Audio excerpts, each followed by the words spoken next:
রাজধানীর চকবাজারের চুরিহাট্টার ভবনে অগ্নিকাণ্ডে নিহতদের মধ্যে 10 জনের মরদেহ শনাক্তে তাদের স্বজনদের ডিএনএ নমুনা সংগ্রহ শুরু হয়েছে।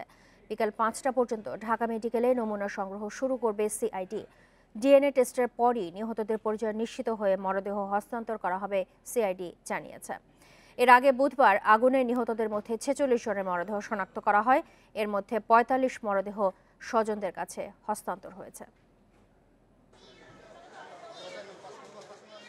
ঢাকা মেডিকেলে মর্গের সামনে বসে কাঁদছেন চকবাজারে নিহত তানজিন হাসান রোহানের মা।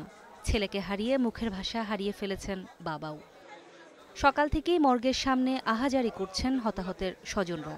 মরদেহ শনাক্ত ও নিখোঁজ আত্মীয়ের খোঁজে ছুটছেন হাসপাতালের করিডোরে। মুন্ডালে আমার ছেলে ছিল, আরেকটা ছিল, হ্যাঁ বন্ধু, দুজন শেষ, দুজনে শেষ। আমাদেরকে বলে যে আপনি এখন চলে যান, কালকে আসেন। তারপর আমরা আবার গেছি ভিতরে যে এসে আবার একটা করে শনাক্তন করছি, কোনো চিহ্ন পাইনি। বেলা 11টা থেকে ঢাকা মেডিকেল কলেজ হাসপাতালের মর্গের ভিতর শনাক্ত না হওয়া মরদেহগুলোর জন্য নমুনা সংগ্রহ শুরু করে সিআইডি দল। ডিএনএ পরীক্ষার জন্য রক্ত, দাঁত, মাংসের নমুনা সংগ্রহ করা হচ্ছে। মৃত ব্যক্তিদের থেকে নমুনা সংগ্রহ করেছি, আর আজকে যারা দাবিদার তাদের থেকে আমরা নমুনা হিসেবে রক্ত সংগ্রহ করছি। দাবিদার এবং মৃত ব্যক্তি দুজনেরই আমরা ডিএনএ প্রোফাইলিং করে শনাক্তকরণের কাজটা করে থাকি। এর আগে সকালে ঢাকা মেডিকেলে থাকা আরও একজনের মরদেহ শনাক্ত করা হয়। সিআইডি জানিয়েছে শনাক্ত হওয়া 45 মরদেহ পরিবারের কাছে হস্তান্তর সম্পন্ন হয়েছে।